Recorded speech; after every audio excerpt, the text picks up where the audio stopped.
র্যাঙ্কিংয়ে দিনকে দিন তলায় গিয়ে ঠেকছে বাংলার ফুটবলের আকাশ গোমরা, গোদের ওপর বিস্ফোরা। মাহফুজা আক্তার কিরণ কখনো এমপি, মন্ত্রী, খেলোয়াড়, সংগঠকদের কটু কথা শোনাতে ছাড়েন না। এবার রেহাই পেলেন না ক্রীড়াপ্রেমী প্রধানমন্ত্রীও। নতুন এক অডিও বার্তা ৭১-এর হাতে। আবার এয়ারলাইন্সের সূত্রে জানা গেছে, বিশ্ব ভ্রমণে গিনেস বুকে নাম উঠতে শুধু বাকি রেখেছেন বাফুফের অন্যতম শীর্ষকর্তা।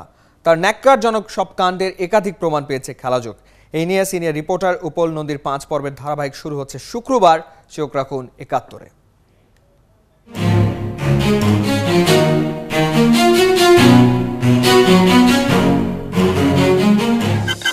শেখ হাসিনা গণতন্ত্র সবসময় বলেন যে আমি গণতন্ত্রে বিশ্বাসী, তাহলে তার ক্যাবিনেট কি কাজ করতেছেন?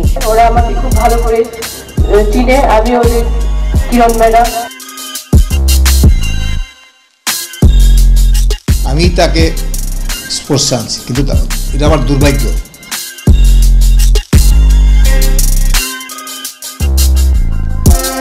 কাশেমানি হইল তার মামার ভাইরা।